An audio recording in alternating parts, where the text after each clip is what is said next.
Which one of the following is a typical feature of chronic extravascular hemolytic anemias? We have 4 options. Okay, we'll look into the options later. Which one of the following is a typical feature of intravascular hemolysis?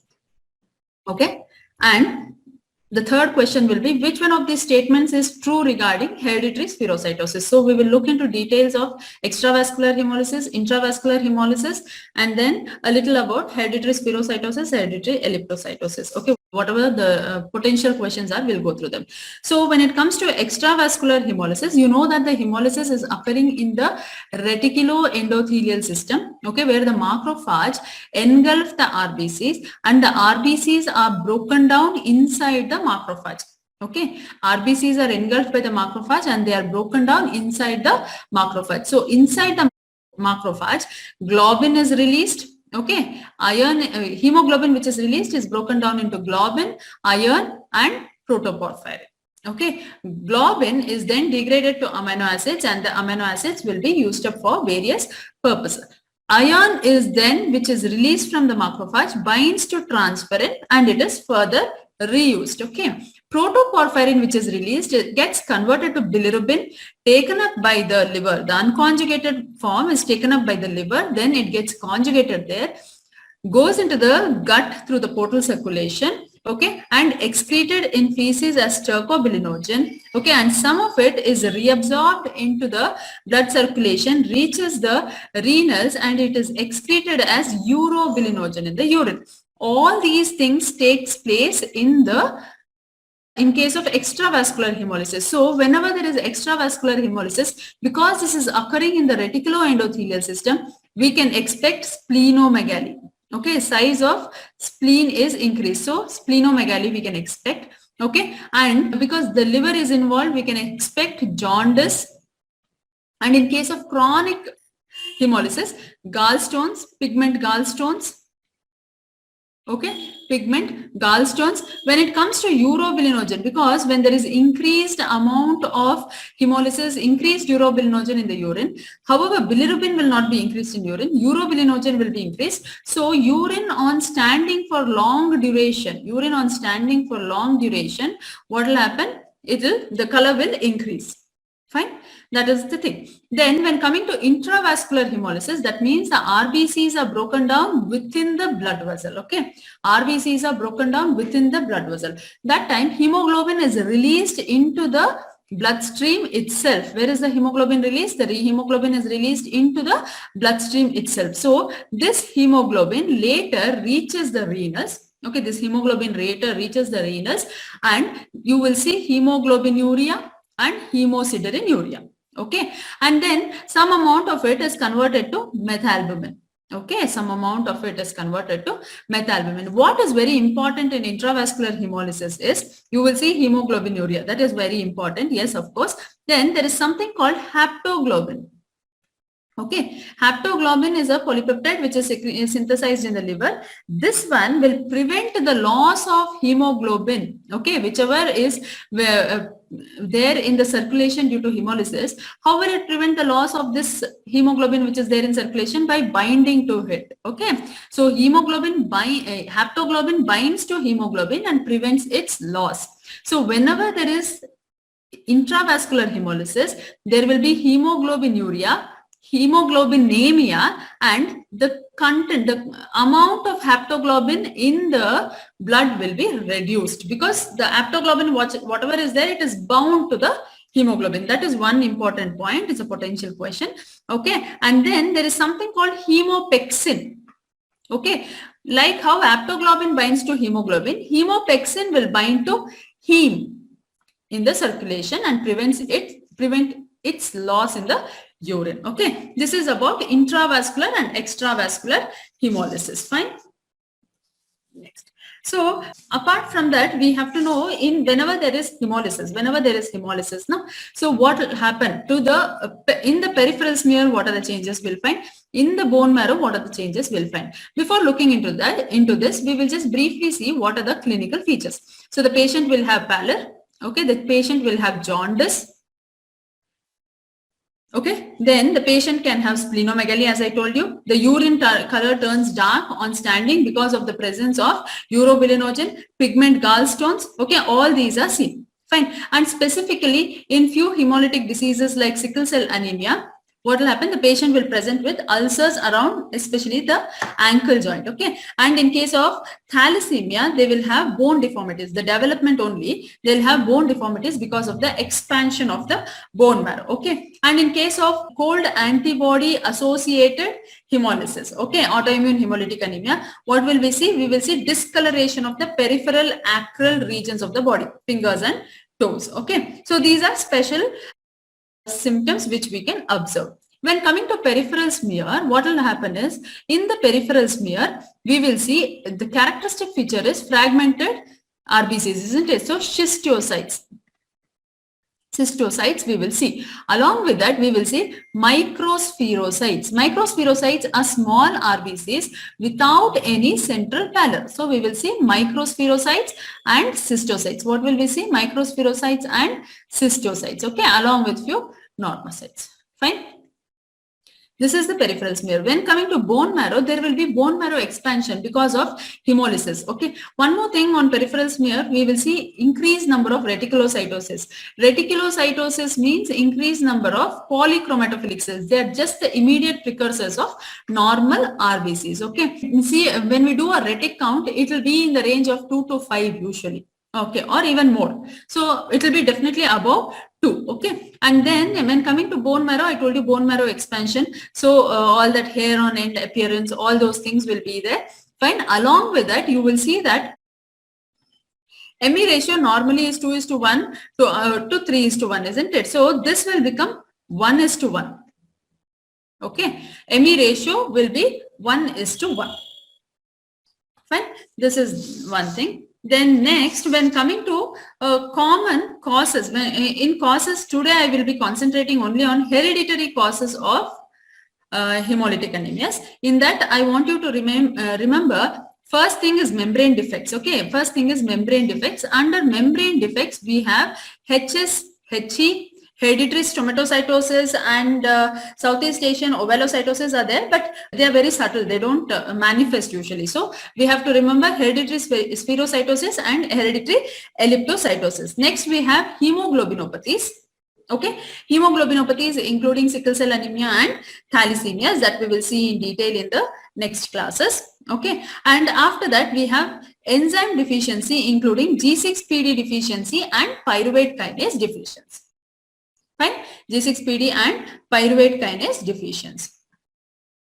Okay, fine. So now we will see what is hereditary spherocytosis and what is hereditary elliptocytosis. See, hereditary spherocytosis, I told you already that there is membrane abnormalities, isn't it? Hereditary spherocytosis and elliptocytosis, there is membrane abnormality. As the name tells, it both are autosomal dominant. As the name is telling, both are autosomal dominant. Of course, spherocytosis means you will see spherocytes. Elliptocytosis means you will see elliptocytes. Isn't it? So in these both, comparatively in these both, hereditary elliptocytosis is milder form. Okay, it is milder. The symptoms and hemolysis is milder. Okay, and this in hereditary spherocytosis, vertical interactions of the, see, you just go through the RBC membrane proteins, okay, that has spectrin, ankyrin, protein 4.2, 4.1, band 3, all these things are there. Just open your Robbins and go through that. Along with that, you have to know one important point, that there is a vertical impairment. Okay, vertical interaction impairment in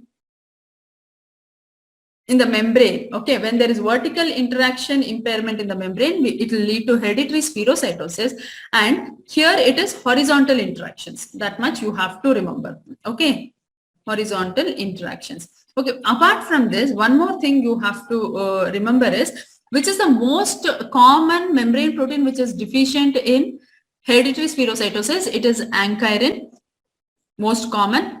Okay, spectrin is the next. Spectrin actually is the third. Band 3 is the next, and then it is spectrin. But anyways, that will not be a question for you. Which is the most common is a potential question.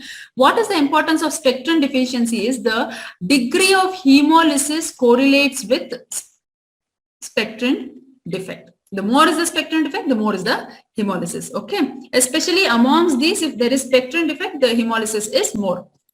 Fine. Next, band 3 abnormalities. Okay, band 3 abnormalities can occur. Pallidin abnormalities. One important point here, that is pallidin or protein 4.2 abnormalities. We have to know that only this is autosomal recessive inheritance. Only this is autosomal recessive inheritance. Fine. Glycophorin is one membrane protein which is never affected. Glycophorin is one membrane protein which is never affected.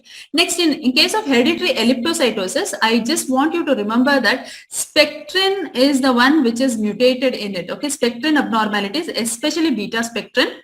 Okay, it can be defect in the formation of homodimers of spectrin itself or heterodimers of spectrin and ankyrin.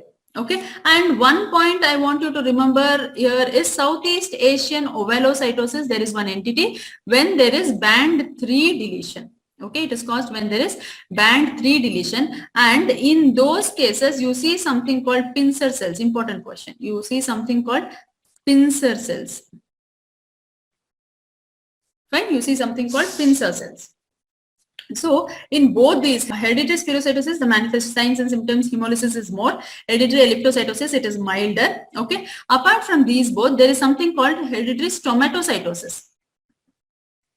In stomatocytosis, the RBCs will have a mouth-like opening. That is why it is called stomatocytosis. It can be of two types, xerocytosis and overhidrosis.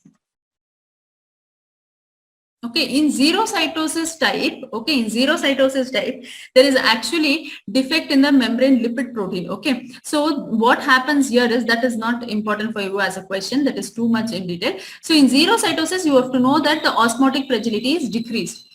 Okay, here in overhidrosis, it is band 7.2 which is defective. Here, osmotic fragility will increase. So in stomatocytosis, if they in general ask you stomatocytosis, you will write osmotic fragility will be decreased. Okay, if they particularly ask overhidrosis, it is increased. So stomatocytosis has two types. Fine. In the previous slide, I told you that band 3 protein defect will lead to what? Southeast Asian ovalocytosis. That this stomatocytosis and Southeast Asian ovalocytosis don't manifest with much. Okay, they are very mild. But what one point which is important is, in Southeast Asian ovalocytosis, pincer cells is one point. Second point is they are resistant to malaria. Okay, they are resistant to malaria.